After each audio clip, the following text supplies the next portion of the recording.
Ya. Pues sí, muy buenos días, muy buenas noches, perdón, con todos. Vamos a empezar ahora revisando un poco de lo que nos quedó ayer pendiente, que era sobre la seguridad y riesgos eléctricos en el trabajo. Hoy en el día de hoy vamos a revisar lo que nos quedó pendiente, esta parte de seguridad y riesgo eléctrico en el trabajo, y después ya vamos a entrar ya un poco en el tema de los circuitos eléctricos básicos. ¿Cuál es un circuito eléctrico básico? Los símbolos, un poco también ya de planos y conexiones básicas. Entonces, iniciemos con lo que nos quedó pendiente el día de ayer en cuanto a seguridad y riesgo eléctrico en el trabajo. El día de ayer nos habíamos quedado en las reglas de oro, en las 5 reglas de oro de la conexión y para hacer un mantenimiento industrial. Entonces, lo primero que decíamos que era la desconexión total de la instalación. Ahora sí lo vamos a ver un poquito más detenido. Lo que nos dice, problemas comunes. Recordemos antes, nos decía que las 5 reglas de oro para un trabajo eléctrico. Les decía que esto más se aplica en el tema, o sea, en el tema industrial, cuando vamos a generar mantenimientos eléctricos a líneas, a transformadores o a máquinas eléctricas.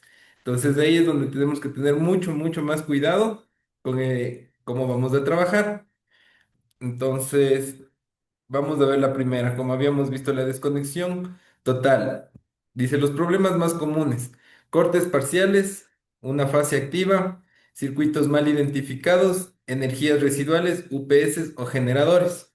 Aquí vamos a ver tres temas, ¿no? Nos decía el corte parcial de una fase activa. Ayer les comentaba y hoy vamos a reforzar ya el tema, ya vamos a revisar. La fase nos hace referencia a una línea energizada, a un cable que tiene corriente. Entonces, cuando nosotros tenemos varios tipos de instalaciones, por ejemplo, vamos a tener instalaciones monofásicas, digamos que esta es una línea uno. Ya vamos a ver también la nomenclatura. Ay, la última no es. Digamos que tenemos un 3 líneas. Entonces nosotros para prender un foco vamos a poder conectar, vamos a tener que coger un cable de una línea y conectarle al neutro. De la línea al neutro y vamos a tener nuestro voltaje. Digamos que cada línea de estas tiene 110 voltios. Entonces vamos a tener 110 voltios y eso es lo que tenemos en nuestra casa. Ahora, cuando nosotros hacemos una desconexión, eh, vamos a Vamos a tomar que la hacemos en este punto. Rompemos la desconexión y podemos trabajar. Digamos que aquí está un motor o un foco. Entonces, cuando hacemos esta desconexión, lo primero que nos dice es que de pronto sí podemos desconectar. Pero ¿qué pasa cuando nosotros trabajamos ya en el tema industrial con máquinas que tienen luz trifásica? Nosotros tenemos monofásica cuando dependemos de una sola línea, o luces o la corriente trifásica cuando necesita el motor 3 líneas. 3 líneas va a necesitar el motor para encenderse. Ahí es donde nosotros tenemos que tener precaución. Es lo que nos dice aquí. Cortes parciales, una fase activa. Nosotros podemos cortar las dos, pero si nos queda una conectada, esta una conectada le va a poder energizar y vamos a tener problemas y va a cerrar el circuito. Entonces, este tema de cortes parciales en una fase activa, que quede fases activas, se refiere mucho al tema industrial, cuando ya tenemos conexiones trifásicas. Como vemos, por ejemplo, acá acá en nuestro diagrama de acá de la derecha, podemos ver que tenemos varias líneas que ingresan a nuestro, a nuestro cajetín. Entonces ahí es cuando vamos a tener que tener cuidado en bajar todas las líneas para tener un desenergizado total. Cuidar de que todas las tres líneas estén desactivadas. Eso es lo primero que nos dice, los cortes parciales y que de pronto nos quede una fase activa. Ya, en la segunda, circuitos mal identificados. Tiene que ver igual con lo que acabo de haber conversado, lo que acabamos de haber visto. Un circuito mal identificado. Nosotros tenemos, digamos que tenemos a 110 y 120 voltios. Vamos a hablar de voltajes y corrientes que tenemos a nivel domiciliario y nivel comercial e industrial. Entonces, en Ecuador, nosotros manejamos, como ya es de conocimiento, nosotros manejamos 110 voltios en corriente alterna. Es el enchufe que nosotros tenemos, que nos llega a nuestra casa, ¿no es cierto? El común. ¿A cuánto? A 60 Hz. La frecuencia es 60 Hz. Eh, de ahí tenemos la segunda corriente, que va a ser una corriente de un voltaje de 220 con una corriente igual, con una corriente alterna. ¿Qué es lo que en esa, por ejemplo, también la utilizamos en casa, en estas cocinas de inducción que teníamos? También esas se conectaban a 220. Hay también estos calefones eléctricos nuevos. Esos calefones eléctricos también se conectan a 220. ¿Qué es lo que nos ayuda que tengan 220 voltios? ¿Cuál es la diferencia con el de 110? Es que hay menos consumo. ¿Por qué? Porque el voltaje es como que es una carretera más grande, donde los electrones fluyen más rápido. Entonces, al fluir más rápido, los electrones llegan al punto y no se consume tanta energía, fluyen mucho mejor. Entonces ahí es donde se necesita o donde es el uso del 110 o 220. Entonces por eso en 110 no se ocupa mucho en las máquinas, no, o sea, mucho en máquinas de alto consumo, porque no, justamente no avanza el voltaje, o sea, no avanza a permitir que pase todo el amperaje que necesita una máquina de alto consumo. Entonces, un circuito mal identificado, ¿qué es? La tercera. Nosotros tenemos una, ¿no? 110 voltios monofásica, 220 voltios, eh, pongámosle acá, 110 voltios monofásica en alterna. Tenemos 220 voltios en alterna y también monofásica, lo que habíamos visto, una fase, una línea y un neutro. Eso es monofásica. Un neutro y una línea. Estos se conectan y es monofásica. Y ahora tenemos esta famosa que es 220 en alterna, pero es trifásica. ¿Qué quiere decir? Que tiene tres líneas y es 220. Generalmente nosotros conocemos a cada línea que lleva 110 voltios. Y la unión, y para, por ejemplo, para hacer 220 en continuo, en la primera en monofásica, lo que se hace es unir dos líneas.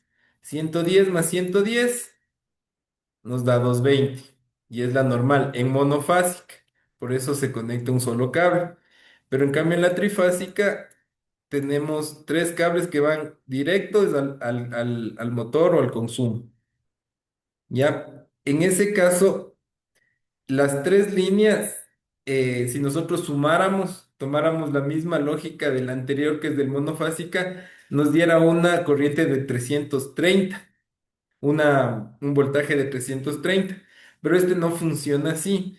El tema del trifásico, bueno, más adelante también tenemos una diapositiva para explicar completo lo del trifásico, pero lo que hace el trifásico son tres ondas. ¿Recuerdan el, el diagrama que teníamos antes de cómo va la corriente alterna? La corriente alterna va así, Entonces lo que va a hacer es que va a haber una corriente, una línea uno, va a haber una línea 2 que de pronto salga así y va a tener una línea 3 y va a tener una línea 3 que va a estar así, por aquí mismo. Entonces, ¿qué es lo que hace? Como les decía, estas tres líneas se conectan directo al motor o al elemento de consumo. Internamente se van cruzando y van manteniendo los 220 voltios con mayor amperaje. Es como tres líneas que sostienen el mismo amperaje. Son tres líneas que sostienen el mismo amperaje. Entonces, eso es lo que nos ayuda para los arranques de motores de alto consumo. ¿Por qué? Porque siempre vamos a, mientras las tres estén activas, el consumo se va como que a normalizar, digámoslo así. Ya, ahora, ¿qué pasa cuando se va una fase? Ahí generalmente le conocen, se desfasó y los motores de ahí se recalientan, se queman. Entonces hay que tener mucho en cuenta esto de los circuitos. ¿Qué tipo de circuito es el que nosotros vamos a trabajar? Entonces, si es monofásico, trifásico, a 110, 220. Tener identificado eso para hacer un correcto corte de las fases, o sea, una correcta desconexión total de la instalación. Entonces, si no nos damos cuenta que es 220 trifásico, podemos solo sacar dos líneas, nos queda energizada una y hasta ahí llegamos. Entonces, eso con la segunda parte. La tercera dice energía residual, los UPS y los generadores. En esta parte de los generadores también es súper importante. Digamos que tenemos aquí un generador o un UPS. ¿Qué es lo que hace? Digamos que ingresa la electricidad, el ingreso. Aquí mantiene con unas resistencias y todo eso. Y acá nos entrega, digamos que es para, acá ya va la casita, ¿ya? Al elemento que tenemos en la casa, ¿ya? ¿Qué pasa? Que nosotros podemos decir, bueno, vamos a trabajar, digamos que acá tenemos alguna otra cosa. Tenemos que ver siempre dónde vamos a trabajar. ¿Por qué? Porque ayer, bueno, hablábamos un poco de la energía residual que nos queda. Nosotros digamos que cortamos la electricidad aquí, donde viene la alimentación. Acá está la alimentación. Aquí está hagámosle una batería. Digamos que es una alimentación, una batería. Ya, si nosotros, según la lógica, ¿no? Vamos a arreglar aquí un foco. Vamos a arreglar un foco en la casa. Entonces vamos a tener que desconectar todo. Entonces, ¿qué hacemos? Nosotros cortamos aquí. Según la lógica de nosotros, al cortar la fuente, ya ya no vamos a tener energía acá. Entonces vamos a poder trabajar tranquilamente en el foco. Pero ¿qué pasa cuando nosotros tenemos este tipo de elementos, los UPS? Aquí aún se quedó energía y electrones cargados que quieren salir. ¿Y por qué no salen? De pronto porque no tienen aquí la Tierra, no tienen el neutro, no tienen a dónde descargar. Y el momento en el que nosotros llegamos aquí, hacemos neutro y cogemos del foco, estos electrones que quedaron cargados, tomar en cuenta en los UPS y los generadores y también los transformadores, también los transformadores. Hay que tener mucho cuidado en la desconexión, porque estos como tienen cargas remanentes y en el cable también quedaron unos cuantos electrones, el momento en el que nosotros topamos, toditos los electrones se empiezan a conducir y nos puede dar un choque eléctrico. Entonces, cuando hay UPS y generadores, siempre tener en cuenta, y ahí es donde entra creo que es aquí en la tercera regla, la puesta a tierra. Estos generadores y los UPS siempre, siempre, siempre, siempre, siempre conectarles a tierra para que esta energía remanente se disipe.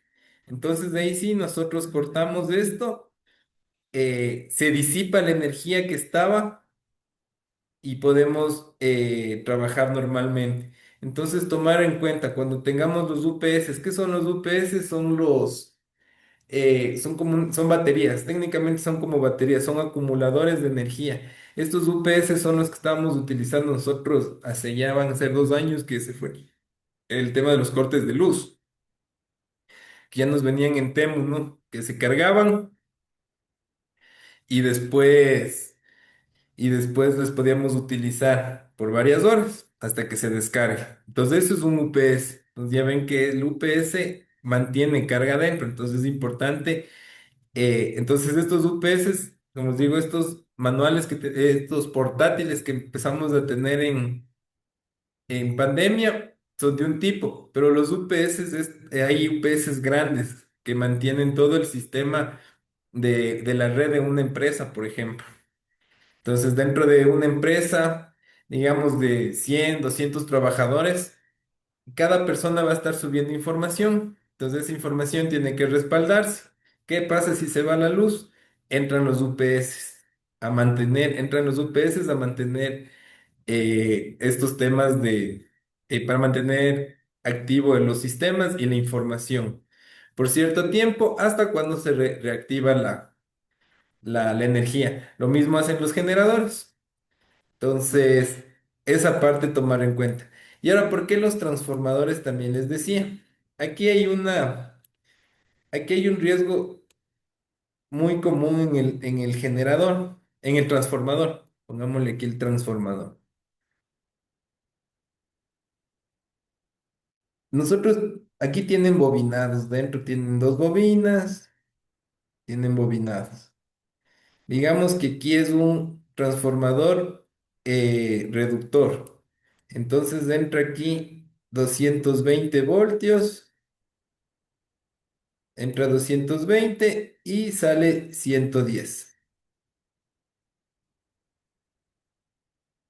Ya, igual que en el otro caso. ¿Qué pasa si nosotros igual vamos a trabajar en la parte de acá, en un foco acá? A veces se corta al generador, al transformador, hay que cortarle de los dos lados, siempre. ¿Por qué, general? ¿Por qué? Porque el transformador, si va en esta dirección, es un transformador que disminuye, pero si va de este lado, es un transformador que amplifica, que aumenta el voltaje. Entonces, los transformadores sí funcionan bidireccionalmente. No es como una llave de paso que si nosotros cortamos de un lado ya no regresa. En el transformador sí se regresa la electricidad. Hay veces que, por ejemplo, les pongo un ejemplo súper común, bueno, no común, pero sí se ha dado, es que, por ejemplo, aquí está el poste de luz, ¿no? Aquí está el poste, la cometida eléctrica. Y aquí va el generador. Entonces dicen, no, no, que ya le cierran en la parte del poste, pero es mentira porque el generador todavía sigue energizado. Y si van a trabajar acá, la energía de la casa se puede regresar o del lugar también se puede regresar. Como digo, un generador sí puede ser bidireccional porque lo que hace solo es pasar electrones de una bobina a la otra. Para eso hay un cálculo y se hace el cálculo de devanados para ver si amplifica o disminuye el voltaje. Entonces, eso en cuanto a los problemas de desconexión. La segunda, vamos, dice aplicación correcta. Verificar planos, confirmar todos los puntos de alimentación, considerar energías alternativas. ¿Qué es importante también aquí el tema de energías alternativas? Un poco después tenemos la clase ya de energías, justo de paneles. Ahí vamos a ver que nosotros podemos tener sistemas híbridos. ¿Qué quiere decir los sistemas híbridos? Son igual que los carros, ¿no? Que tienen motor eléctrico, motor a gasolina. En cambio, en las casas vamos a tener sistemas híbridos. ¿Cuál va a ser el sistema híbrido? La, el- la electricidad, la corriente que nos viene del Estado y de pronto la que nosotros vamos a generar con paneles o con algún otro tipo de energía. Cuando las dos energías ingresan, hay que hacer una rectificación, porque si se chocan las dos, se hace un corto. Entonces, igual, vamos a tener dos alimentaciones, dos tipos de alimentaciones. Cuando a veces nosotros no consideramos que en alguna casa, y esto tiene que ver también con el tema acá de circuitos mal identificados, porque de pronto bajamos los switches de la cometida de la luz, de la electricidad del poste, de la cometida normal, y no bajamos o no desconectamos las fuentes de energía alternativa. Como les digo, puede ser un panel que está generando electricidad y está generando voltajes y corriente eléctrica. Entonces también tomar en cuenta, ¿no? Siempre de pronto existan energías alternativas. Entonces, conclusión, esta regla reduce el riesgo, pero no la elimina completamente. ¿Por qué no la elimina completamente? Porque ya depende de cada uno de nosotros, de trabajar responsablemente. Entonces, esto es un poco es del tema de la desconexión total de la instalación. Vamos con la siguiente. El bloqueo y etiquetado. Esto es algo bien importante. Como les decía, esta parte de seguridad industrial, de seguridad se basa bastante en la parte de seguridad industrial. Cuando nosotros trabajamos, si a nosotros nos llevan a trabajar tenemos la oportunidad de tener un contrato con una empresa, para ingresar primero lo que nos van a pedir es el certificado de manejo de riesgo eléctrico. Y segundo, que sepamos todas estas cosas, porque ahí sí vamos a tener gente que va a estar trabajando. En las plantas, generalmente en plantas de producción, no se para. O sea, entra a mantenimiento un equipo, una máquina, una línea, un transformador, y ese equipo, solo ese equipo se para, mientras los otros siguen funcionando. Entonces es difícil hacer, por ejemplo, una desconexión total. Y también a veces es complicado el tema a veces es complicado el tema de que existen muchas personas. Entonces, mientras menos personas hay involucradas, es mejor en estos casos, porque la electricidad, como ven, a veces no hace falta ni toparle, se puede saltar y ocasiona grandes accidentes. Entonces, la segunda es bloqueo y etiquetado, la técnica LOTO. Esta técnica, como les comentaba ayer un poco, igual hoy, es en temas industriales. Evita la reconexión accidental mediante candados y etiquetas. ¿Qué es lo que pasa? Como les decía, puede haber mucha gente. A veces hay varios departamentos, ¿no? Hay, digamos, el de corte, hay el de soldadura y hay el de lijado. Entonces están haciendo varios trabajos en el uno y dicen, ¿por qué no hay luz? Va el comedido y ¡pim! Alzó alzó el break. ¿Qué hizo? Reconectó accidentalmente. Y bueno, por ahí había un dato de la velocidad de la luz, o sea, es súper rápida. Esos son milisegundos. ¡Pum! Tuvimos un problema. Entonces, esto del etiquetado es súper necesario cuando vamos a trabajar, como les digo, en temas de mantenimiento donde no se puede parar todo, no se puede parar todo. Entonces, problemas comunes. Esto también se da algún rato, pasó en en un conjunto habitacional que igual se bajaron los breaks, o sea, un vecino estaba soldando y porque soldó se bajaron los breaks. Y otro, coincidencialmente, también, o sea, estaba en cambio haciendo mantenimiento. Él debía tener bajado el break. Y este señor, como él se le bajó, baja y sube el equivocado, sube el del vecino. Y el vecino estaba haciendo mantenimiento. Entonces ahí también hubo un accidente. Como les digo, tomar en cuenta eso, así estemos también en temas domiciliarios donde se comparte el área de trabajo. Entonces aquí nos dice problemas comunes. No uso del candado personal. Etiquetas poco claras y accesos a terceros. Para mí el problema más grande acá y las cosas que he visto en la industria son por accesos a terceros.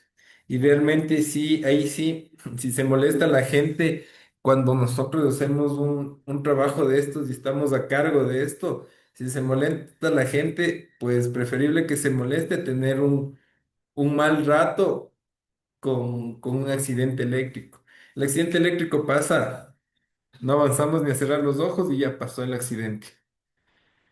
Entonces, en esto del bloqueo es importante, ¿no?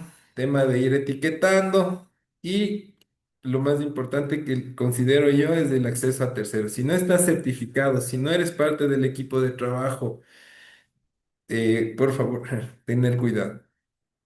Entonces, aplicación correcta nos dice, cada técnico coloca su candado. Es importante también para que aquí en el anterior decía el no uso de candado personal.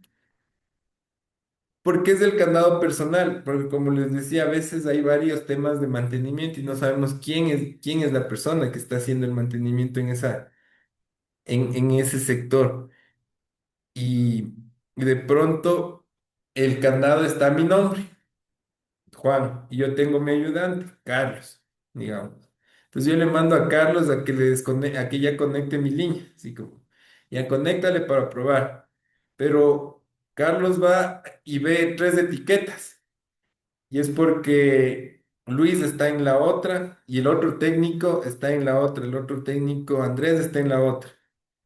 Entonces no sabe cuál de los tres. Entonces por eso es importante el uso del candado personal con nombre de quién fue el responsable del corte eléctrico. Porque a nadie le gusta quedarse, como digo, a veces a nadie le gusta quedarse sin electricidad. A veces van, no, ya se quedó, vamos a ver, ¡pum! Entonces, eso. Lo mismo, el uso de tarjetas con nombre de contacto y el control de acceso a los tableros. El control de acceso a los tableros, no sé si se han fijado, pero sí tienen una llavecita. No es la más no es la más seguro, pero tienen una forma en los tableros. Que tenía un tablero eléctrico, tienen una formita para poder tenerles cerrados. La clave de certificación, si no hay loto, trabajo inseguro automáticamente. Ya, aquí está el libro.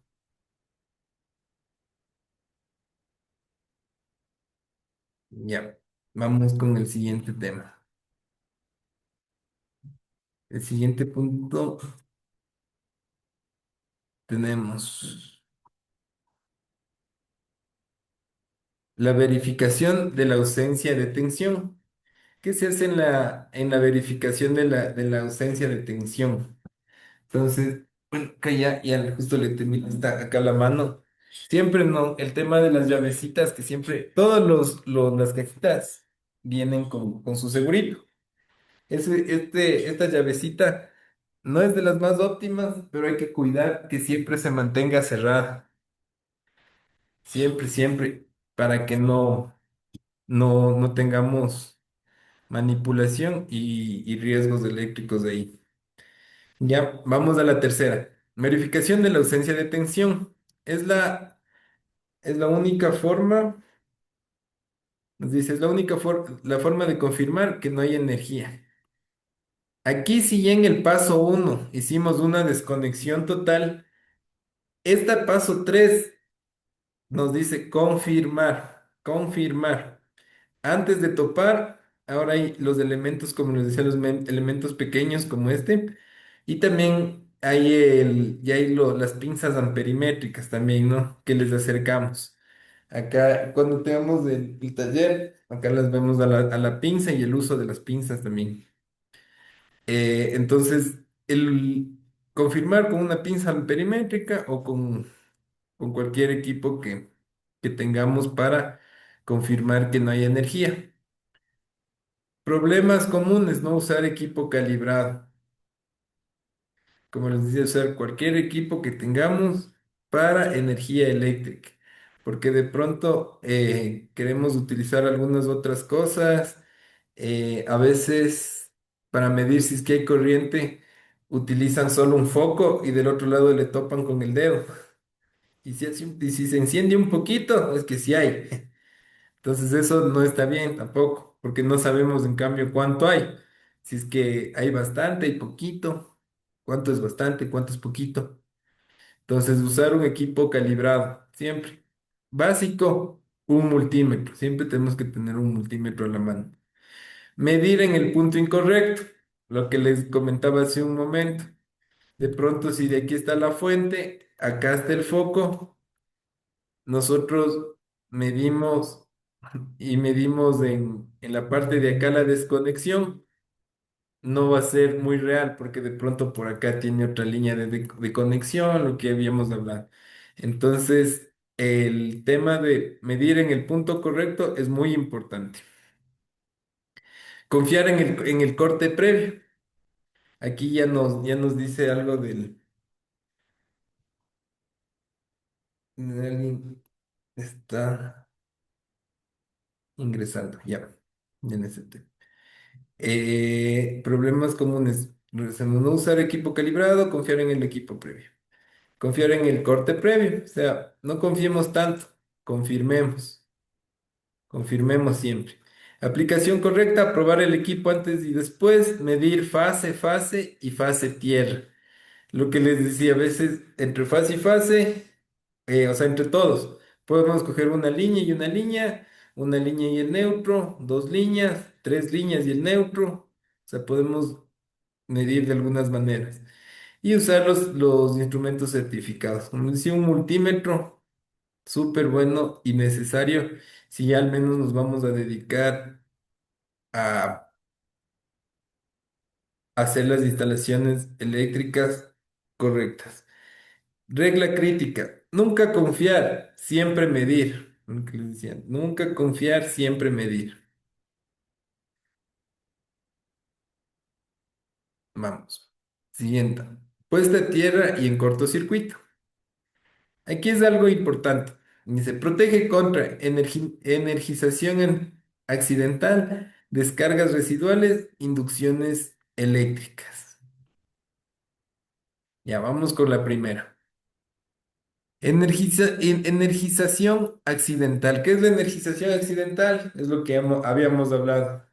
Personas que no están capacitadas, personas que no tienen nada que hacer en el área de trabajo, eh, están ahí y accidentalmente la energizan, lo que habíamos hablado.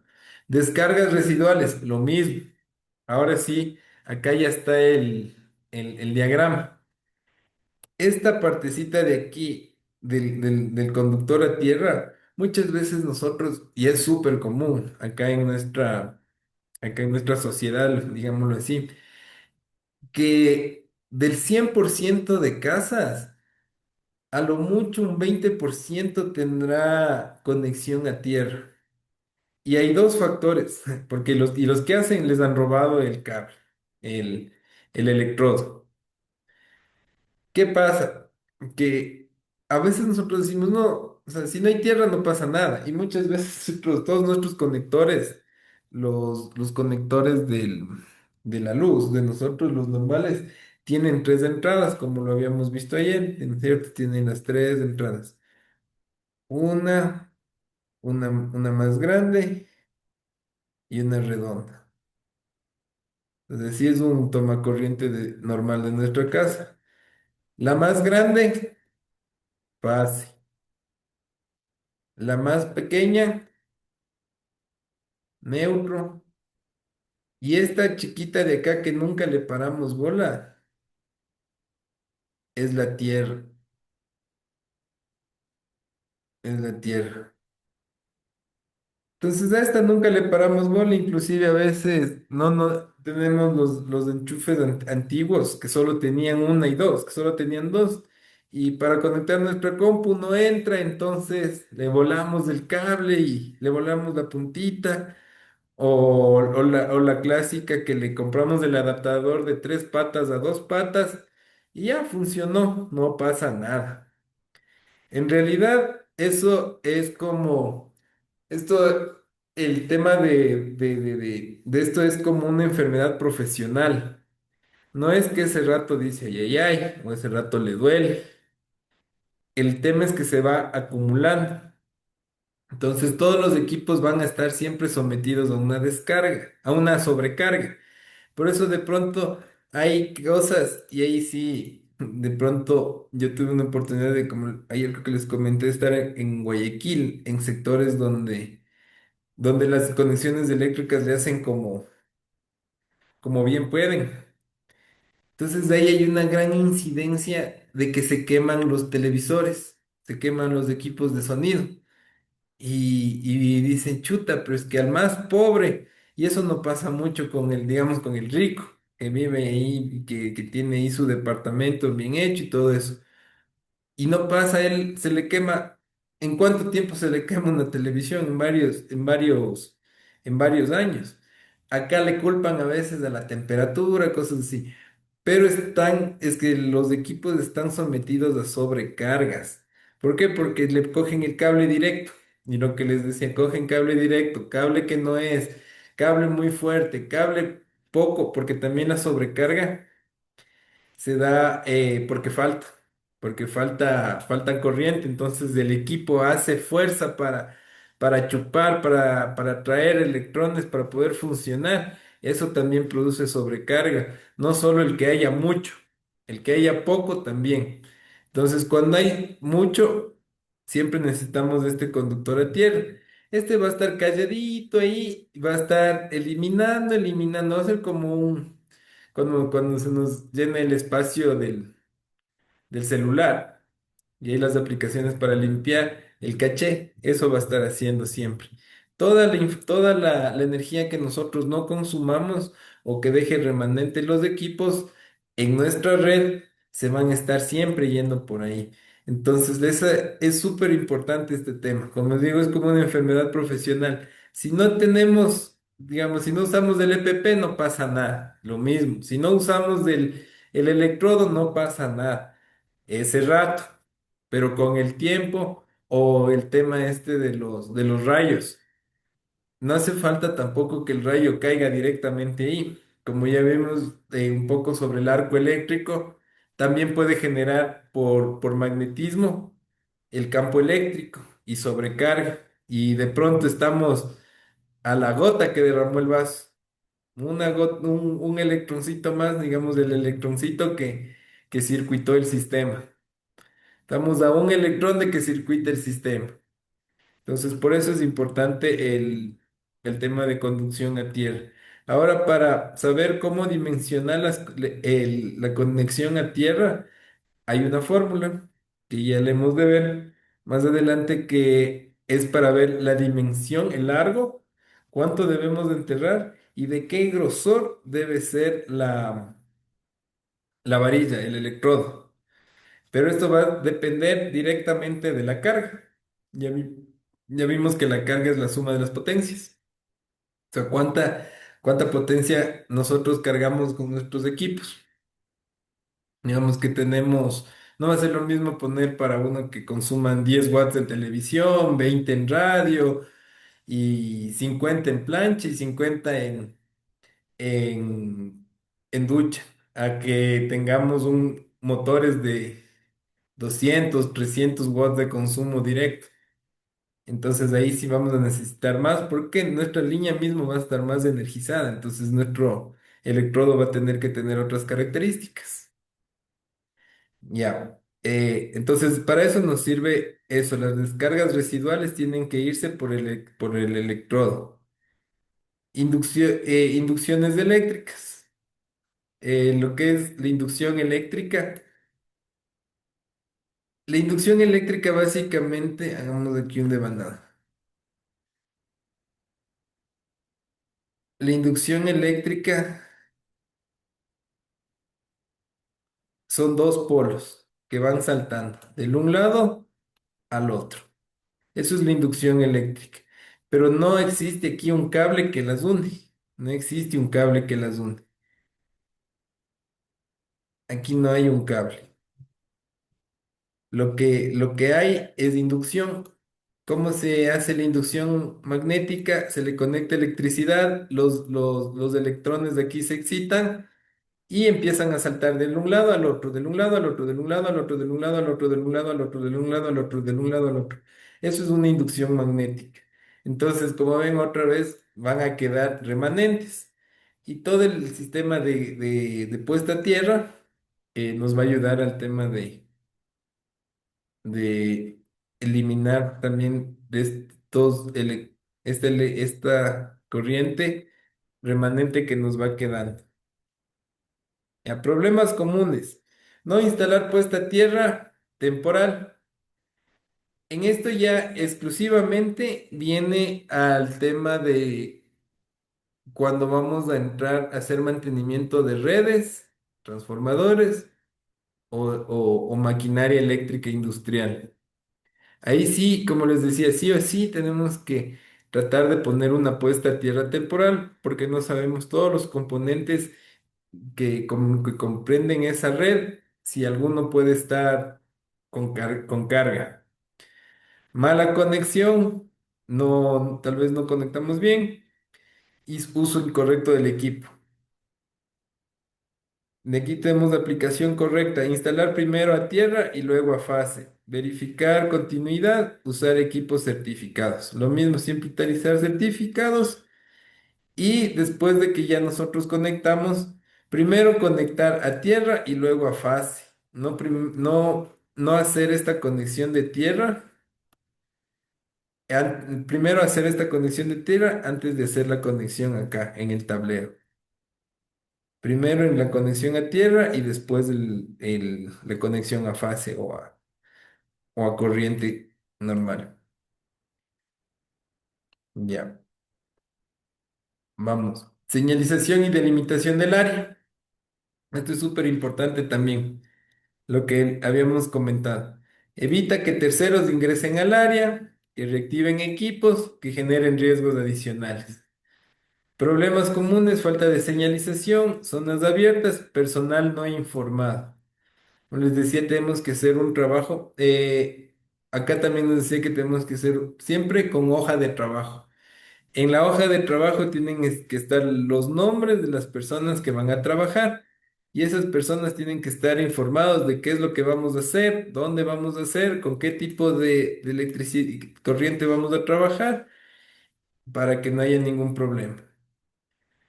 Entonces, aplicación correcta, uso de cintas, conos, letreros, controles de acceso, comunicación al equipo. Conclusión, protege no solo al técnico, sino al entorno. Es decir, de pronto el técnico es el que menos protección necesita porque sabe del riesgo que corre, mientras que el entorno no. A veces no están conscientes de los problemas eléctricos. Ya. Entonces tenemos el tema ya de lo que habíamos dicho, ¿no? En resumen, nunca trabajar energizado, usar herramientas aisladas, verificar ausencia de tensión, mantener orden y limpieza, trabajar con equipos de trabajo. Algo más. Ya. Entonces, para resumir esto, la seguridad en trabajos eléctricos se deben aplicar específicamente en tres etapas. La primera, a la persona. ¿Cómo le protegemos a la persona? Con el uso de EPPs y capacitación. Entonces, de eso, primero a la persona. Segundo, a la máquina o al equipo. ¿Qué es esto? Es justamente la línea. Vamos a a desconectar líneas, a hacer conexiones de tierra provisionales si es que hace falta. O sea, todo el tema donde es máquina. Y el tercero es al entorno. Entonces, ahí nosotros, atacando estos tres pilares, vamos vamos a poder mitigar un riesgo eléctrico, ¿no?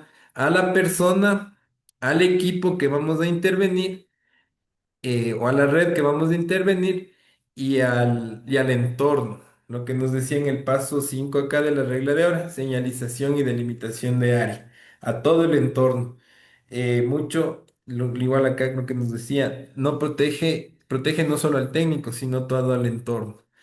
Otra cosa que también tiene que ver el entorno y que hablábamos el día de ayer era, no es lo mismo trabajar en un piso húmedo que en un piso seco. El piso húmedo ayuda a la conductibilidad y nos puede jugar una mala pasada. Entonces, esas tres cosas, ¿no? Para resumir en tema ya y cerrar el tema de seguridad y riesgo en el riesgo eléctrico. Hasta ahí la primera parte. Si hay alguna pregunta en cuanto a riesgos, ya. Si no, continuamos con la siguiente parte.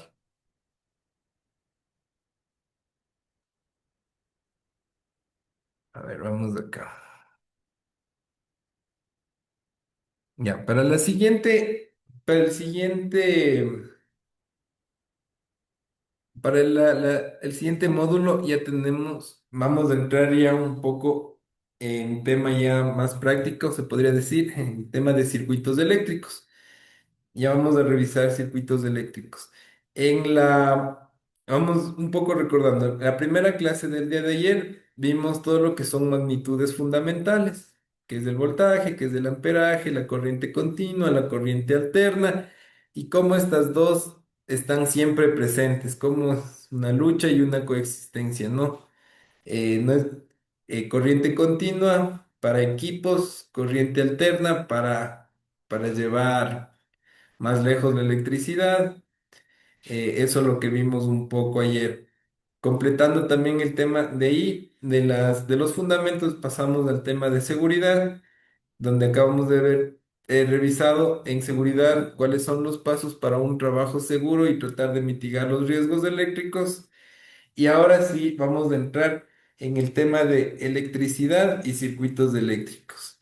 Sino que antes de entrar en este módulo, quería pedirles unos 3 minutos a las 7:55, 2 minutos nomás, solo voy a tomar agua un poco.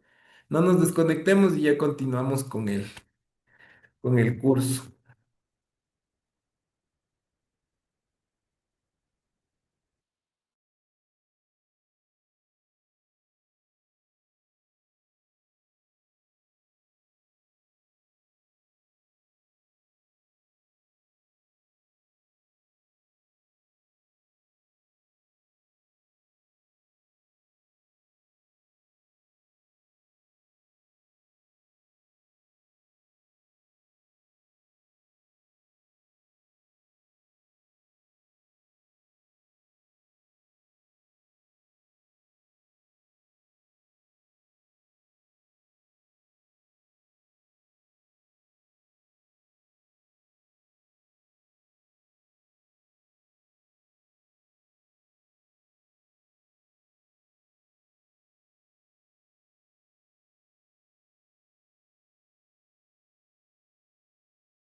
Ya.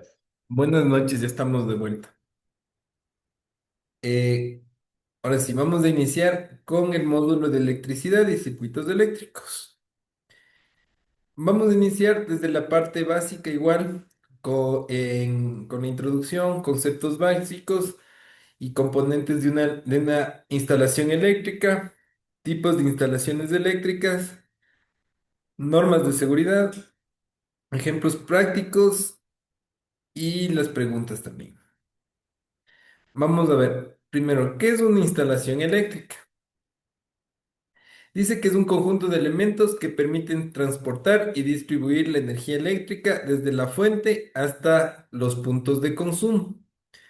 Entonces acá ya es una definición, podríamos llamarla ya un poco técnica, ¿no? Que nos dice que es un conjunto de elementos, primero, conjunto de elementos, que nos permiten transportar y distribuir la energía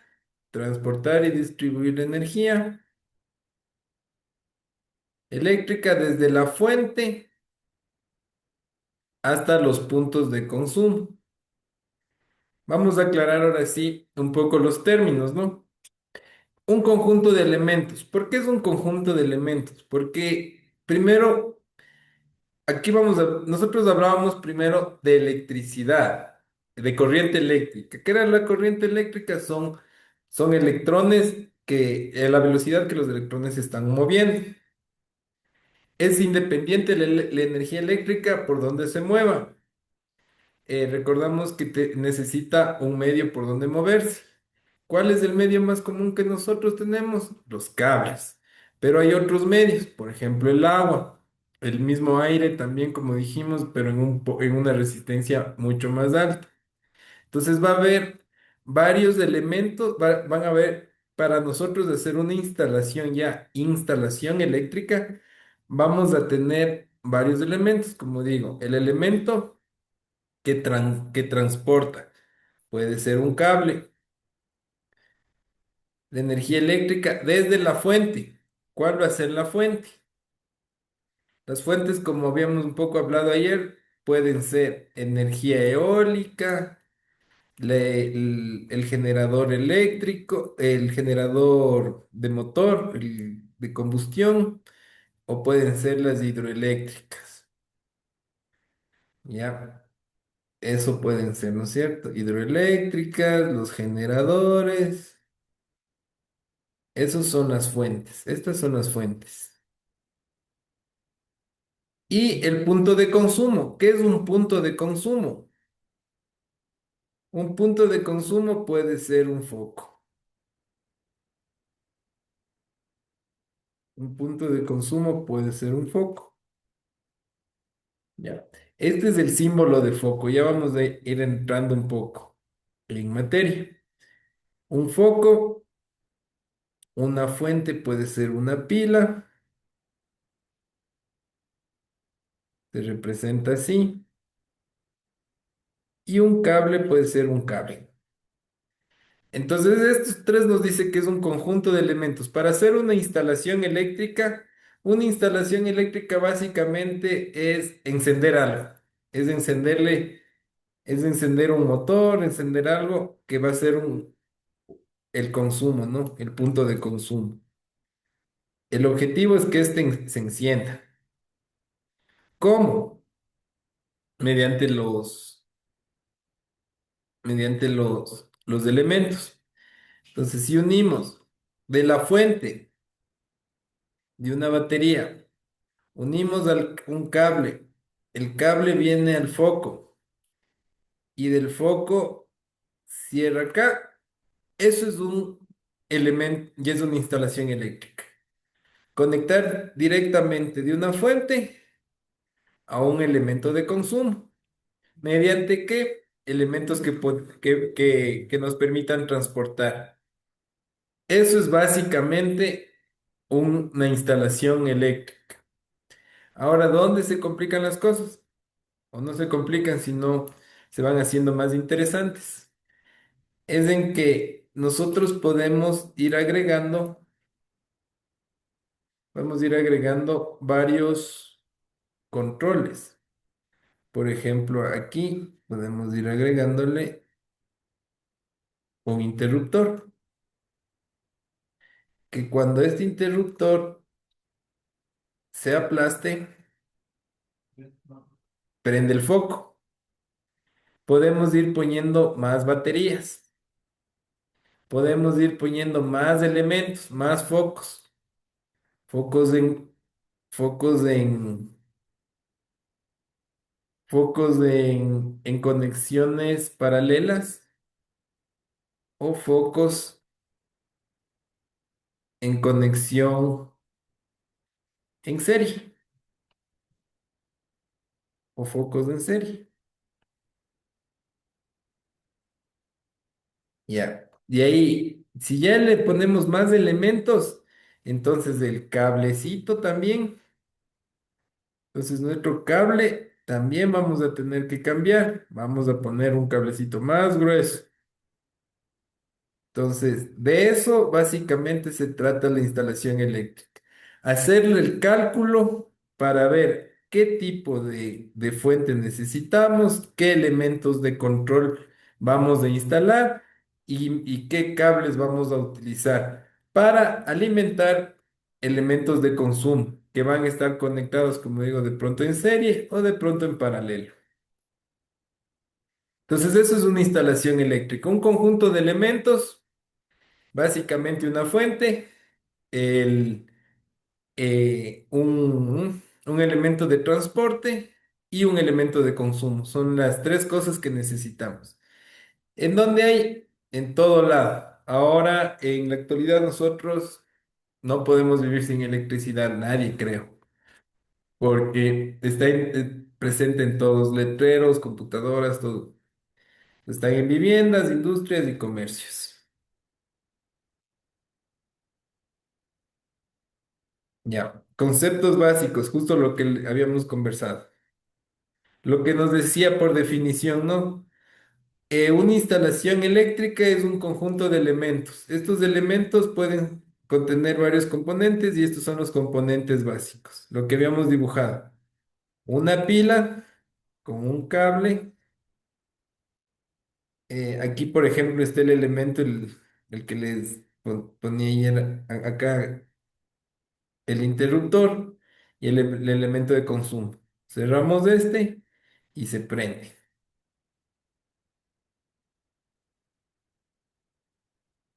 Lo que nos dice acá, conductores eléctricos que van a ser los cables, interruptores, tomacorrientes, tablero eléctrico, protección y breaks.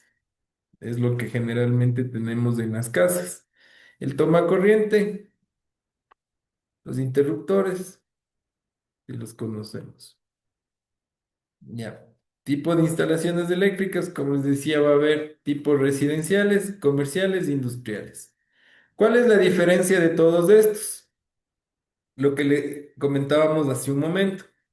Que nosotros para residenciales generalmente vamos a tener a 110 voltios en alterna. En comercial vamos a tener 220 voltios en alterna. Y en industriales vamos a tener 220 voltios en alterna, pero esta es trifásica. Trifásica y estas otras dos generalmente se manejan monofásicas. Son monofásicas. Entonces, estos son los tres tipos de instalaciones que vamos a encontrar. Las residenciales, 110 voltios, las comerciales, 220 voltios en monofásicas y las industriales, trifásicas, que son tres cables. Monofásica no quiere decir que es un cable, ¿no? Es el cable de fase y es el cable de neutro. En la trifásica vamos a encontrar cuatro cables, tres cables de fases y un cable de neutro.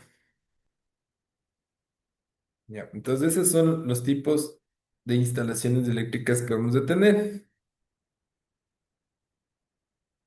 Ya, principales símbolos. Ahora sí, este diagrama de acá, que nosotros tenemos acá, es un diagrama, es un dibujo. Esto es un dibujo.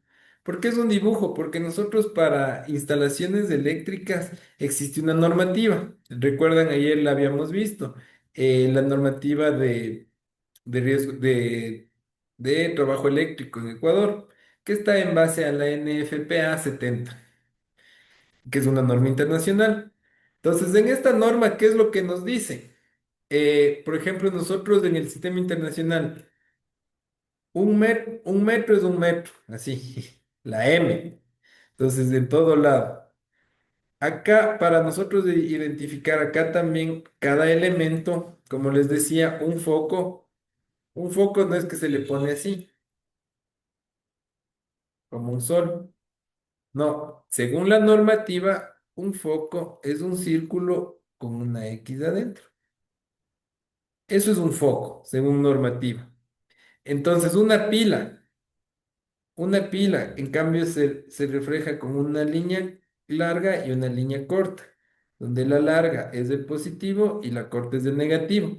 Si es una batería, se representa con más líneas.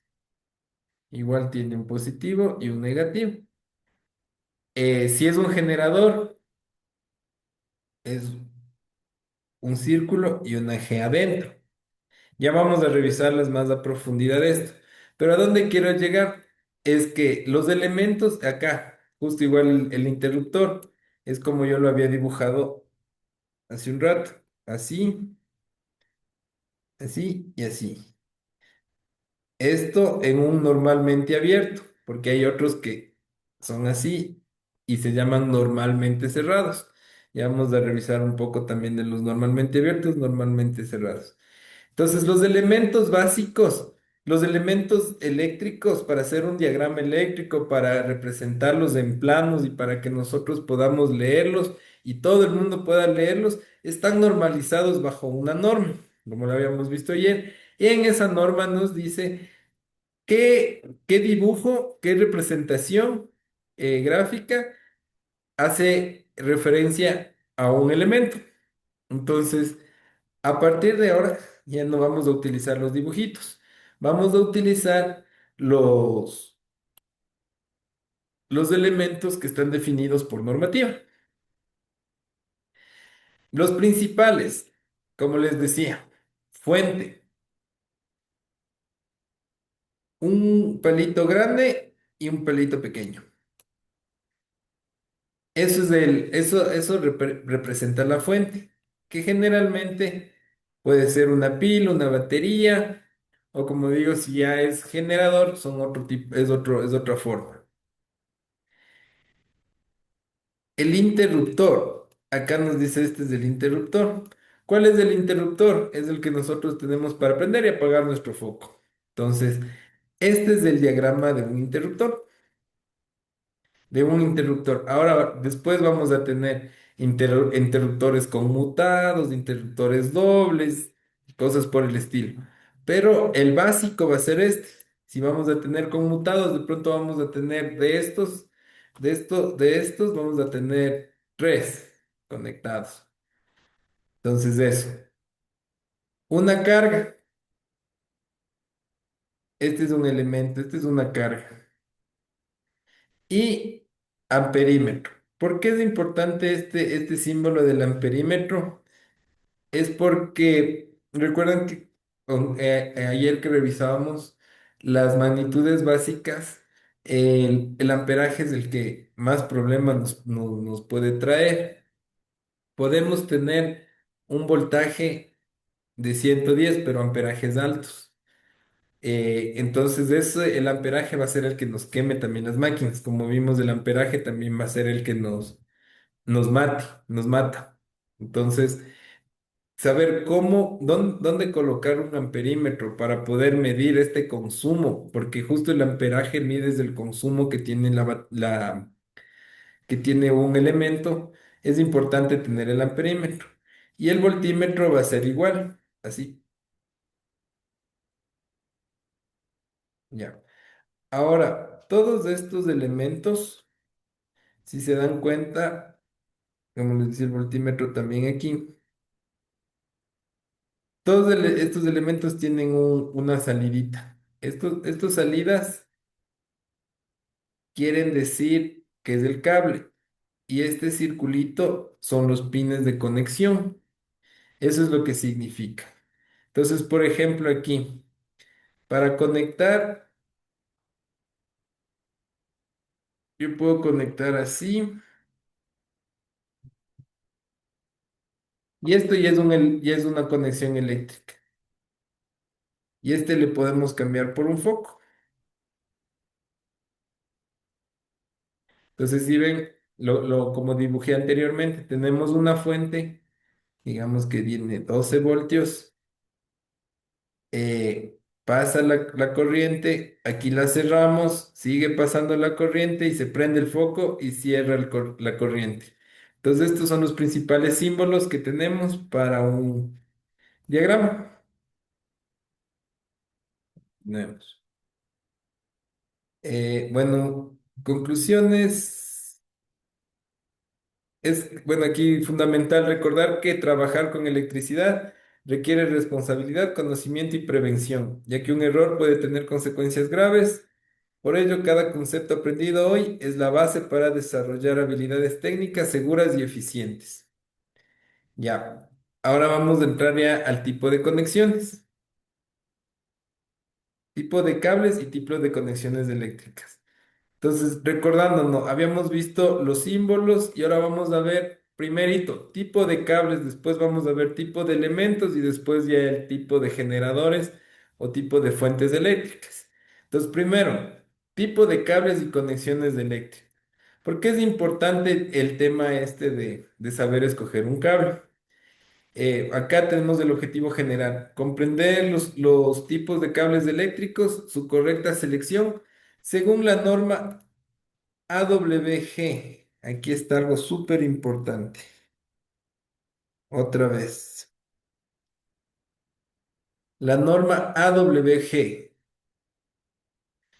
eh, Según la norma, técnicas de empalme y aplicación en casos reales. Técnicas de empalme. Otra cosa que es importante. Nosotros vamos a tener que hacer la selección correcta de un cable según una normativa. Como justo les comentaba, ¿quién nos dice a nosotros qué tan grueso o qué tan fino debemos hacer con comprar un cable? ¿Qué quiere decir el cable cuando vamos a la ferretería y nos dicen cable 8, el cable 10, el cable 12, cable 14, cable 18? ¿Qué es? Todo eso ya vamos a ver. Eso, el 8, el 10, el 12, están dadas en esta normativa, la AWG. Entonces vamos a ahora ver la importancia de elegir el cable correcto, los riesgos de una mala instalación y la aplicación en hogares, industrias y redes. Si ya sabemos el principio acá de los cables, ya vamos a poder dimensionar y aplicar a los proyectos que tengamos. Entonces vamos ahí a seguir revisando. Entonces, lo primero, vamos a revisar los cables bajo normativa y unas técnicas de empalme, porque es importantísimo el empalme. Eh, ¿Qué es el empalme primeramente? El empalme es la unión de los dos cables, de dos cables. Entonces, eso es un empalme. Vamos a ver técnicas de empalme para que podamos hacer instalaciones seguras, porque es importantísimo un, un buen empalme. Un buen empalme nos va a reducir consumos y riesgos de sobrecalentamiento. Al reducir riesgo de sobrecalentamiento, reducimos el riesgo de corto o sobrecalentamiento. Ya, ahora venimos acá. ¿Qué es un cable eléctrico? Un cable eléctrico es un conductor diseñado para transportar energía eléctrica de un punto a otro de forma segura. Es una carretera. Es una carretera que une un punto con otro. Su función principal, transportar la electricidad de manera segura y eficiente. Es una carretera por donde se transportan los electrones. Ya, ejemplo, desde un tablero eléctrico hasta un foco, desde un toma corriente hasta un electrodoméstico, de un punto A un punto B. No hay mucho drama. Partes de un cable eléctrico. Desde acá ya viene un poquito de lo que debemos saber. Conductor, aislamiento y parte externa. Nosotros conocemos siempre el tema del conductor. El conductor generalmente nosotros lo hemos visto que viene en cobre. ¿Por qué utilizamos cobre y no otro elemento? Porque el cobre es el que mejor, es el material que mejor conduce y es el material más barato en cuanto a metales. Nosotros vamos a tener metales ferrosos y metales no ferrosos. Entonces, los metales tienen un distinto tipo de resistencia a la conducción. Entonces, por ejemplo, un buen conductor, el mejor conductor de electricidad y de corriente eléctrica que existe es el oro. Entonces, por eso en algunos microchips utilizan oro o el silicio, pero son minerales que son metales y minerales que son mucho más caros. Entonces, por eso les utilizan en partes fijas. Entonces, nosotros para conexiones eléctricas normales usamos generalmente el de cobre o el de aluminio, pero ese es el grueso. Permite el paso de la corriente. El aislamiento es el material plástico que recubre el conductor, evita descargas eléctricas y cortocircuitos. El aislamiento es una parte súper fundamental en el tema de los cables eléctricos. Nosotros a veces tenemos problemas en cables expuestos a la naturaleza, a la intemperie. Esos cables se resecan y nosotros por más que lo veamos bien, el aislamiento ya genera microfisuras, microfisuras. Y esas microfisuras pueden permitir que un electrón salte. Entonces, una parte del mantenimiento que se debe hacer o la instalación, más creo que va en la instalación, el tema de dejar cubiertos los cables cuando hacemos instalaciones al aire libre. Entonces, para esto también llevamos tema de eh, canaletas o tubos conductores. Tomar en cuenta también cuando son a la intemperie que siempre las entradas y las salidas tengan una dirección hacia abajo. ¿Para qué? Para que por algún tema de lluvia tampoco ingresen a las mangueras o a las canaletas que hayamos conectado y pasado el cable, porque eso también va, con el tiempo, va a provocar algún daño.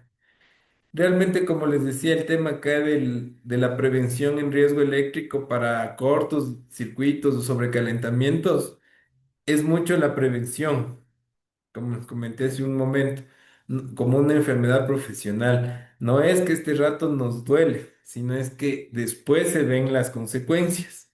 Entonces, después vamos a ver temas, o sea, no es que este rato, sino que después de 1 o 2 años ese cable ya no va a valer y va a tocar cambiar todo el circuito y cosas por el estilo, o puede ocasionar algún problema, o el tema de como estos ya están fisurados, los electrones fugan por ahí. ¿Y qué produce? Problemas de consumo también. Es de algo que algún rato, sí, un docente nos dijo así, fue que la electricidad no es como el agua. O sea, a nosotros hacemos una, una analogía el conductor es la manguera y por dentro van los electrones. En un cable eléctrico generalmente pasa lo mismo. En un ratito estaba ingresando una persona. Ya, ahora sí. Ah, ya. Estábamos en el tema de la analogía del conducto eléctrico y la conducción de agua. No es lo mismo, decía, ¿por qué? Porque nosotros cuando vemos una fuga en la manguera, gotea. Y ahí sí nos preocupamos. Decimos, no, está goteando, está goteando. Pero en la electricidad, estas microfisuras pueden hacer que los electrones estén saliendo y eso genera consumo. Pero como no moja, como no mancha, como no aparentemente no daña nada, no le paramos, no le tomamos mucho en cuenta, pero son problemas que realmente también suceden en tema de consumos eléctricos, las malas instalaciones, los malos empalmes. Si los malos empalmes no están sujetos, generan fricción y están emanando energía eléctrica, energía, y produce consumos. Entonces, como les decía, es más o menos la analogía del agua, o sea, si en la manguera está un huequito, ese huequito nos aumenta la planilla de agua a la final. Pero sí nos preocupamos porque es una gotera, porque moja, porque mancha. Pero en cambio en el tema eléctrico, como no moja, no mancha, no nos preocupamos. Entonces hay que tener bastante en cuenta eso, eh, del aislamiento y la cubierta externa. Vamos por acá. Tipos de conductores, como les decía, el cobre, el más usado. Tipos de cables eléctricos. Acá sí ya vamos un poco a ir conociendo los cables.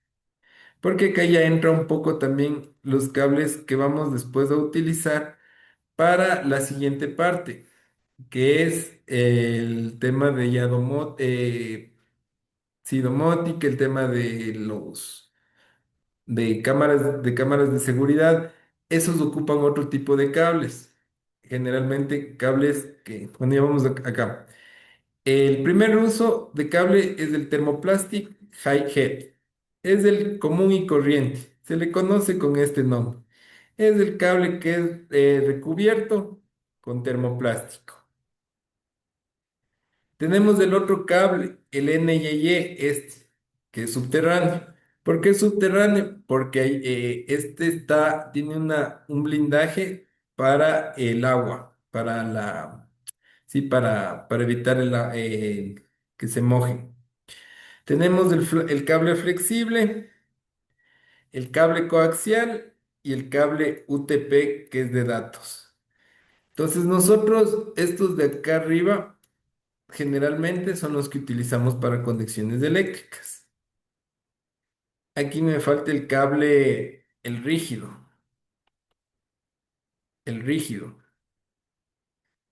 Estos cables son para conexiones eléctricas básicas.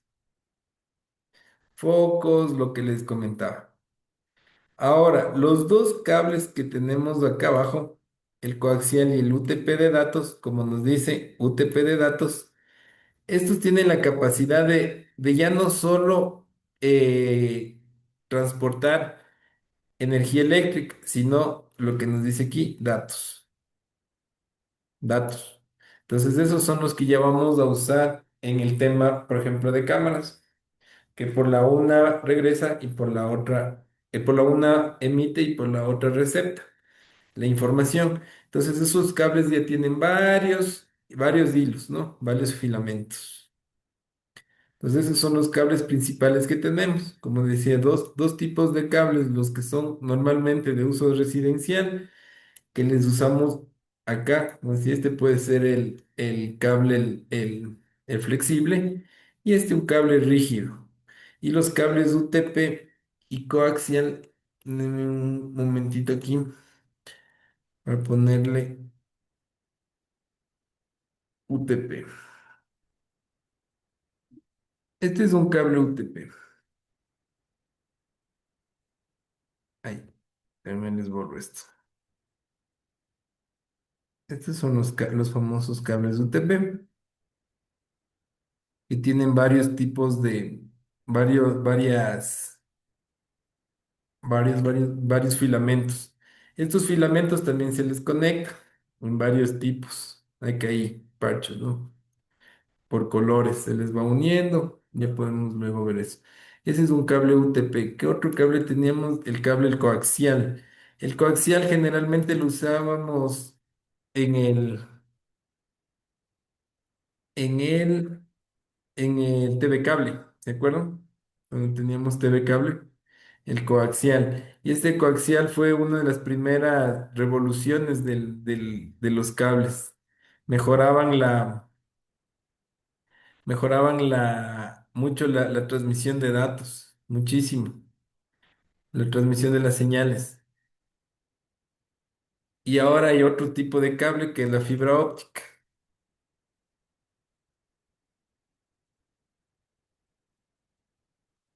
Y ahora tenemos el cable de fibra óptica, que son filamentos mucho más pequeños, mucho, mucho, mucho más pequeños. Son de fibra óptica. Por estos, la electricidad, los electrones vuelan, pasan rapidísimo. Entonces, ese es de ahora, por ejemplo, el cambio, ¿no? Ahí podemos ver, inclusive el tema de Internet. Cuando TV Cable brindaba el servicio de Internet, también le hacía llegar con coaxial al inicio.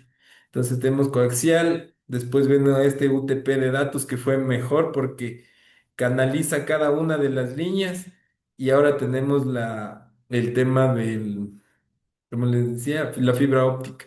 Pero este tipo de cables se usan ya para electrónica, además el tema ya de electrónica, para electricidad de consumo, el flexible, el rígido, y los normales que conocemos.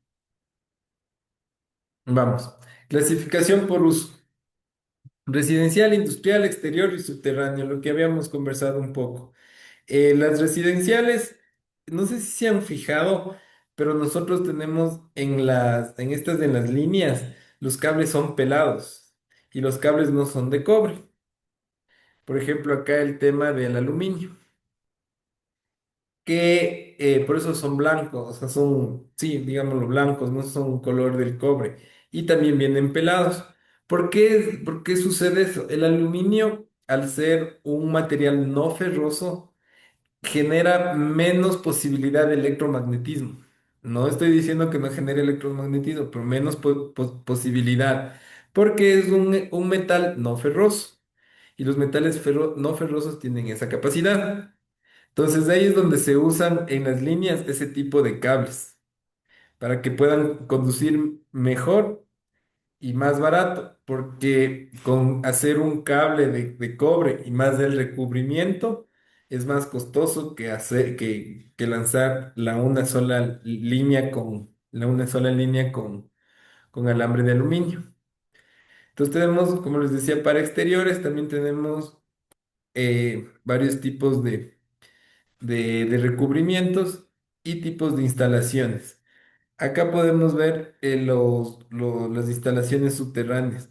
Las instalaciones subterráneas tampoco no es que se hacen el cable expuesto, como les decía, siempre tratando de también colocar canales o mangueras por donde crucen el cable eléctrico, siempre tratando de darle la mayor seguridad. Tenemos ahora esta parte. ¿Dónde se usan los cables flexibles y dónde se usan los cables rígidos? Em, quería Me gustaría aquí, ¿dónde se usan más que nada? Tenemos que tener claro algo. Los cables flexibles y los cables rígidos cumplen la misma función, la mismita, la misma. Tienen la misma capacidad de conducción, sino que el uno es flexible y el otro rígido. ¿Por qué se utiliza el uno y por qué se utiliza el otro? ¿Dónde se utiliza el flexible? Nos dicen tomas móviles, lugares con vibraciones constantes, sistemas donde se necesita desmontar y montar con frecuencia. Entonces el flexible nos ayuda, por ejemplo, en el tema todo lo que necesita tomas móviles. ¿Visto el, de las televisiones? De las televisiones baja el cable flexible. De la computadora sale el cable flexible. Las extensiones tienen cable flexible. ¿Por qué? Porque necesitamos desmontar, montar y desmontar. Ahí les unimos y las llevamos. ¿Dónde se usan los cables rígidos? En instalaciones residenciales empotradas, tableros eléctricos fijos, alumbrado público, canalizaciones rectas o de poca complejidad. Acá nos dice instalaciones residenciales empotradas. Como les comentaba, el cable flexible nosotros podemos verle en el cable que sale a a la televisión, pero el cable que está conectado al toma corriente de nuestra casa suelen ser cables rígidos, suelen ser cables rígidos. Entonces, todos los que son empotrados son mejores para las instalaciones, son mejores en empotradas los cables rígidos. En tableros eléctricos fijos. Regresemos acá donde había un tablero eléctrico. Ya. En tablero eléctricos fijos. ¿Por qué en talleres eléctricos fijos? Porque nosotros tenemos estos tipos de conexiones. Estos tipos de conexiones. Cuando nosotros, aquí sí viene una diferencia del cable rígido y el cable, y el cable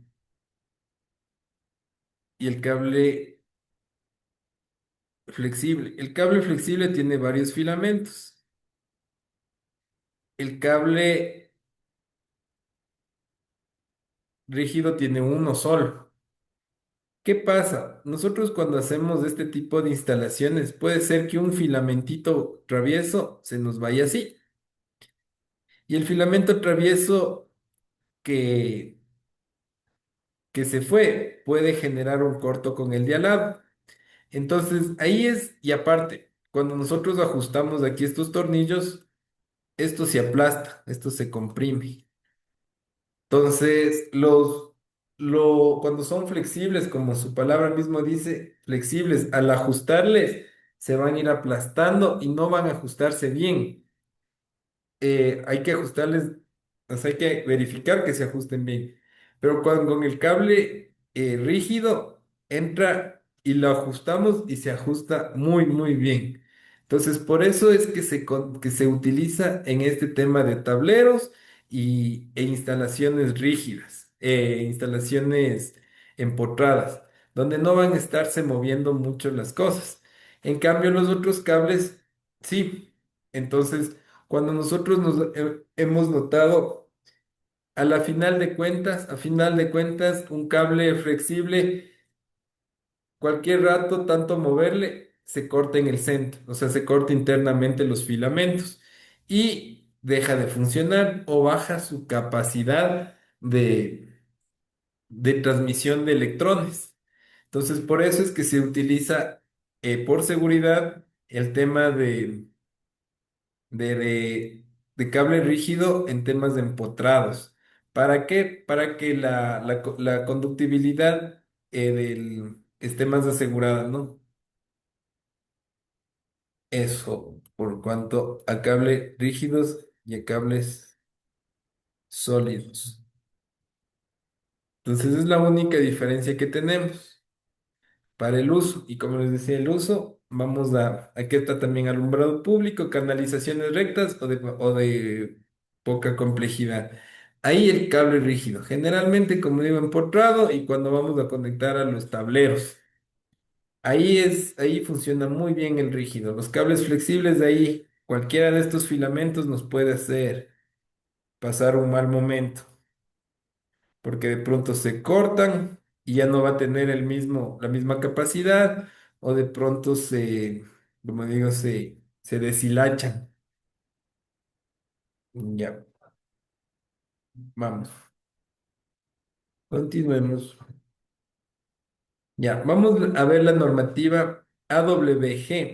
¿Qué es esta normativa AWG? La normativa AWG significa American Wire Gauge, que es del calibre de alambres estadounidense. Entonces, esta es una norma gringa. ¿Recuerdan en el tema de riesgo eléctrico? Teníamos la norma de INEN que les comentaba, y también esa está en base a la NFPA 70, norma internacional. Entonces, generalmente nosotros tenemos normas internacionales y normas internacionales que en Ecuador se van adaptando. Y aquí el órgano ecuatoriano de normalización es del INE, el Instituto Nacional de Estandarización, ecuatoriano de estandarización. Entonces, para medidas de cables en Ecuador no tenemos una normativa propia, nos manejamos con la normativa internacional, que es la normativa estadounidense, la AWG, la famosa AWG. Entonces, este sistema de medición de grosor de cable, lo que les decía, vamos a ver los grosores que necesitamos para cada instalación. Este grosor, como les decía, no tiene diferencia entre si es rígido o si es flexible. Si es flexible, va a tener el mismo diámetro, pero en varios filamentos, el, que igual que un rígido, pero en un solo filamento. Algo importantísimo y que causa confusión es esto. A menor número, mayor grosor. O sea, es inverso. Y a mayor grosor, mayor capacidad de corriente. Esto sí es, esto sí es algo común. Mayor grosor, mayor capacidad de corriente. Más grueso, más grande la avenida, más electrones pueden pasar, más carros pasan. Entonces eso. Pero esto de acá, lo que le había puesto anteriormente, que el menor número, a menor número, mayor grosor. Es lo que nos dice acá abajo. Nosotros vamos a tener, ¿cómo, cómo se... ¿Cómo se llaman los cables? Es por AWG 18, AWG 16, AWG 14, AWG 12. Es lo que les decía cuando nosotros vamos a comprar en la ferretería. Vamos a comprar un cablecito y le decimos, ¿sabe qué? Deme un cable. ¿Pero de qué grosor? Le dice, ¿será un 8, será un 10, será un 12? ¿Cuál será? Un 18. Y nosotros nos quedamos, creo que, y no sé, y ahí el ferretero nos dice, ¿no? ¿Para qué es? Ahí nos hace la pregunta, ¿para qué es? Entonces, si nosotros vamos a usar, digamos, es para conectar una ducha, nos van a mandar un cable grueso. Y un cable grueso va a ser un cable de menor número, un cable 8, un cable 6, un cable 5 para abajo. Mientras más pequeño el número, mayor es el grosor. Entonces es inverso, ¿no? Si vamos a pedir un cable más grueso, tenemos que pedir el número más bajo. O un cable más alto, más fino, un grosor mayor.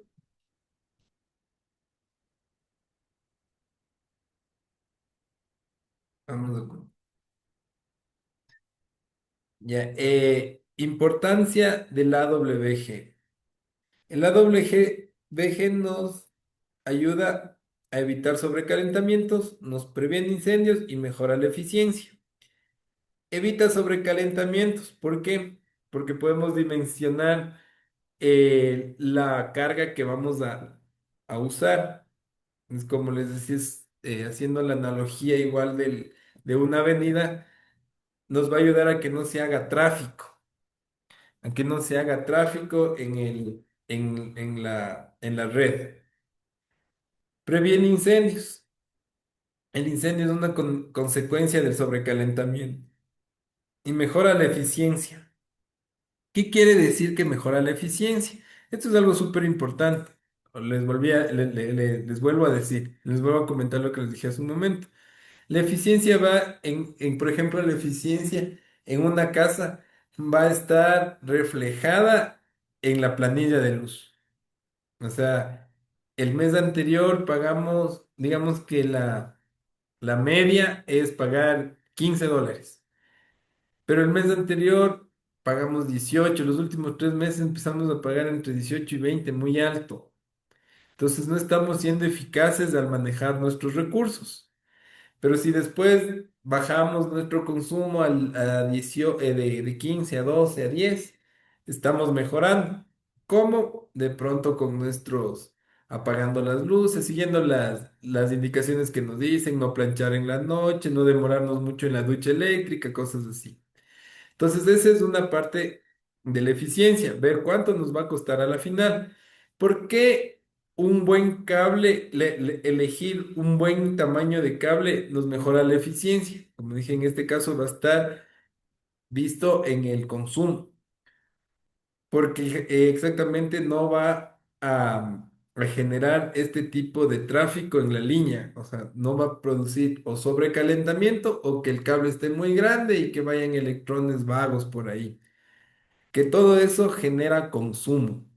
Todo eso genera consumo, todo genera consumo. Entonces son consumos mínimos, como les digo, pero a veces se va viendo que van subiendo 50 centavos, 50 centavos, 50, un dólar, y va subiendo. Entonces, la importancia de hacer buenas conexiones va a mejorar el tema de consumo eléctrico.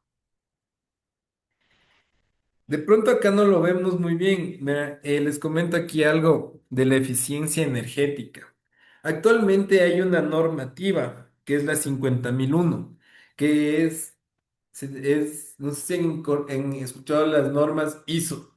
Entonces hay la ISO 9001 de calidad, hay la 14000 de ambiente, hay la de seguridad, hay la de 27000 de seguridad de la información y protección de datos. Dentro de todas estas normas ISO, también ahora hay una norma súper, bueno, no ahora, ya hay desde ese tiempo, pero ahora se está aplicando acá en el país, es la norma la 50001. ¿De qué habla la norma 50001? De eficiencia energética. Es exclusivamente eficiencia energética. ¿Por qué yo les comento esto y por qué viene el tema de eficiencia? Porque de pronto nosotros en el ámbito normal, común y corriente, nosotros de instalaciones domiciliarias, el tema de que nos suba 50 centavos o un dólar a la planilla, nosotros no lo vemos como grave. ¿Por qué? Porque nuestros consumos son pequeños. Algo conversamos ayer sobre la generación eléctrica, que la generación eléctrica para los grandes consumidores de estas grandes empresas donde buscan esta eficiencia energética es que no le compran al Estado, compran a otras personas que les venden más barato. Entonces, dentro de la empresa, como van a estar digamos, máquinas prendidas 24 horas del día y solo paran una o dos veces al año. Imagínense el consumo energético. Yo tuve una experiencia, les comento una experiencia, yo trabajaba en una fundidora acá en Ecuador, en Quito. Esta fundidora era una recicladora. Entonces teníamos un horno de 3 toneladas y después compraba un horno de 10 toneladas. Este horno siempre estaba a 1200 grados para poder fundir metales. Para poder llegar a esa temperatura de 1200 grados, este horno tenía que prenderse 2 días. Se demoraba 2 días en calentarse y llegar a este punto de fusión, de fundición. Entonces, imagínense el gasto energético, 2 días metiendo la electricidad y diésel, electricidad y diésel para que caliente. Imagínense el consumo que tienen. Entonces, ahí es donde realmente se empieza a medir este tema de eficiencia energética en cada proceso. Entonces, digamos, por ejemplo, este tema puntual que les digo del horno de fundición, ocupaba mucho, mucho gasto energético, tanto de combustible, diésel, como el tema también de resistencias eléctricas. Y hay otros procesos que también van consumiendo así. Entonces, la suma de todo eso, a la final a una empresa sí se le hace una carga grande. Y es donde mejora, empiezan a poner medidores a cada máquina, porque una máquina en mal estado también consume más. Es como un motor de un carro. Cuando un carro está bien, bien calibrado, está con el mantenimiento bien, la limpieza de los inyectores súper bien, no consume tanto. Después, cuando pasa el tiempo, el carro está falloso, como que se atranca y cosas así, consume más combustible o consume más aceite o consume más de algo. En el tema de máquinas eléctricas, lo que consume es electricidad. energía, energía, energía, energía. Entonces, un equipo que esté en mal estado, que tenga fallas en su funcionamiento, va a generar consumo energético. Y eso sí les comento, o sea, en tema ya industrial, en tema donde medimos mucho, el, estos temas de disminuir el gasto energético son súper, súper críticos. Es el gasto que más se va. Ocupamos en todo lado, electricidad en todo lado. Entonces ahí es donde se mide más la eficiencia energética. Les decía, de pronto acá en el tema de domiciliario.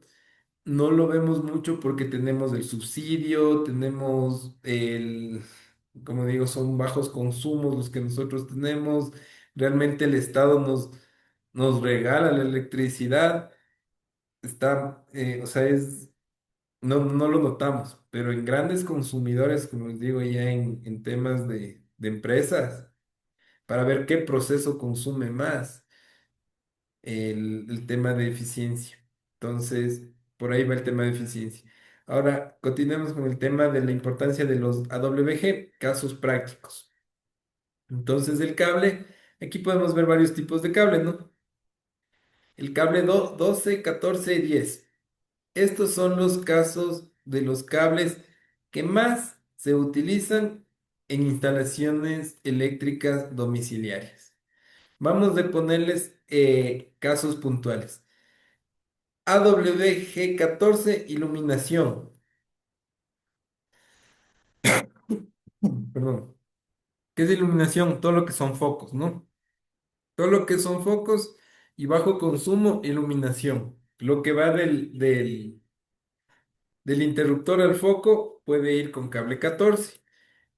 Recordemos que a mayor número es más fino menos grueso el cable.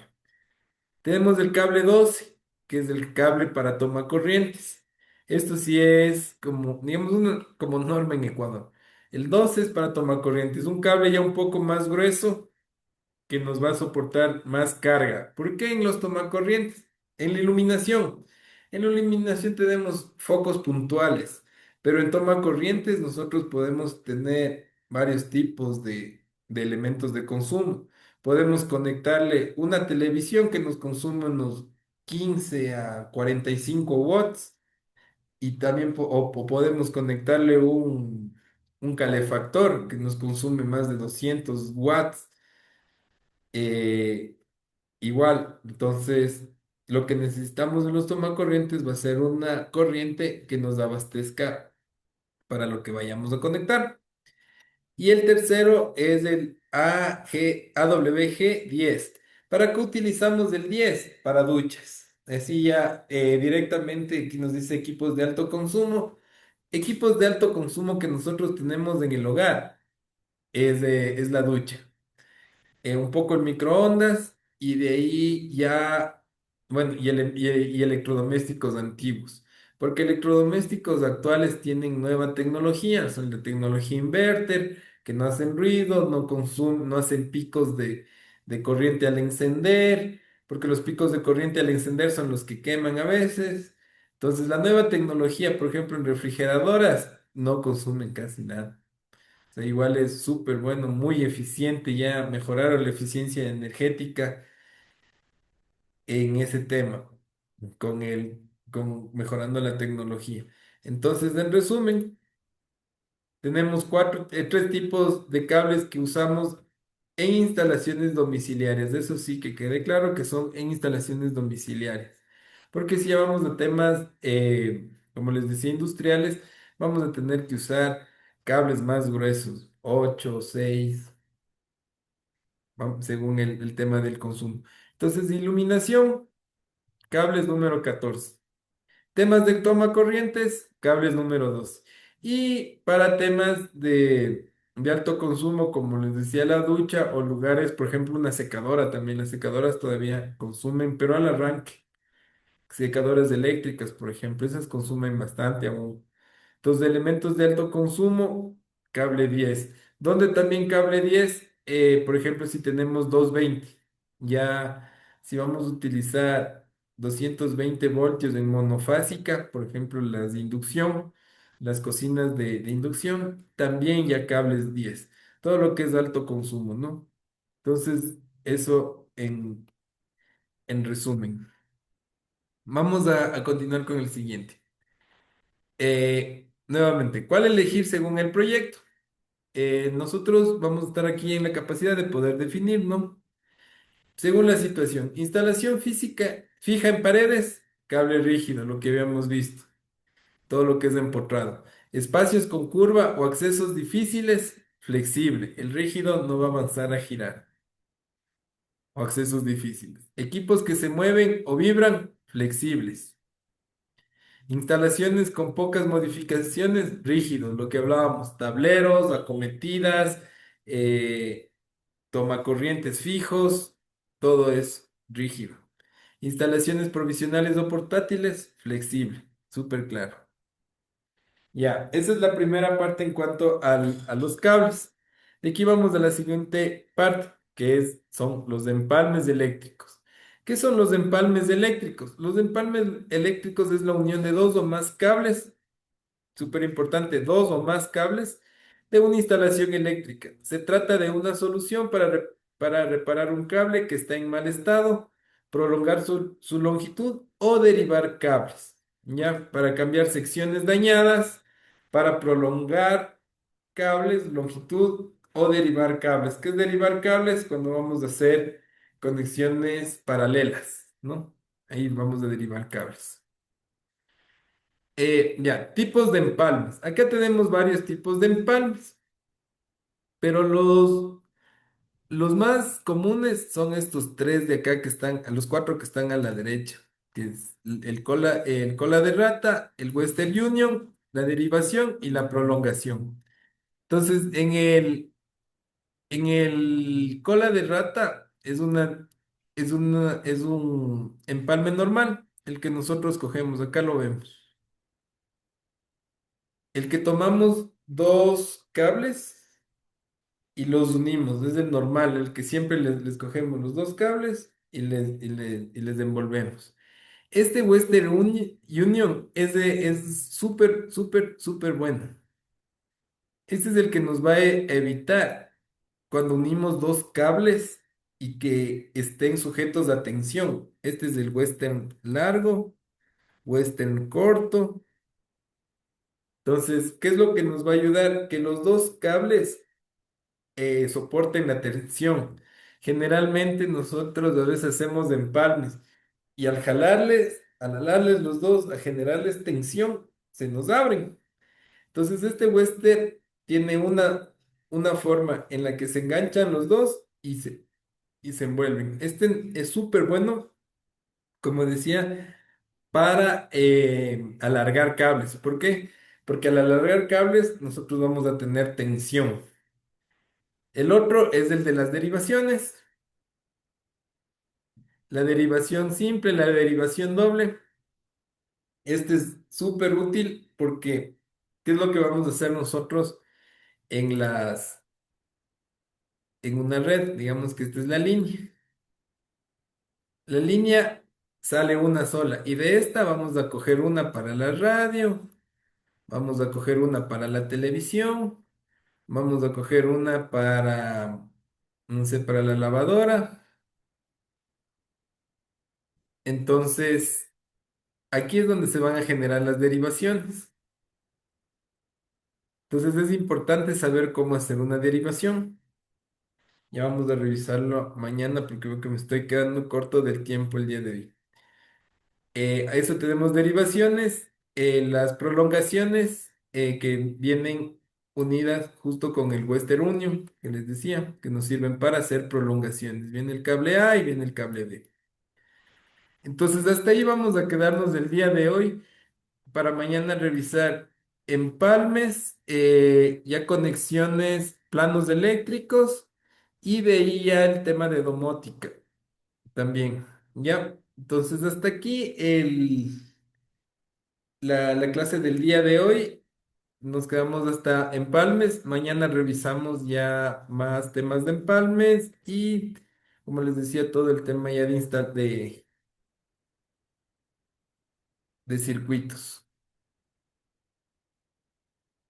¿Tienen alguna pregunta? Si no, eso sería todo por el día de hoy. El día de mañana nos estamos conectando a la misma hora para... Sí, tengo una pregunta. Cuenten. Ahí el chat mismo. Le puede escribir Fabián.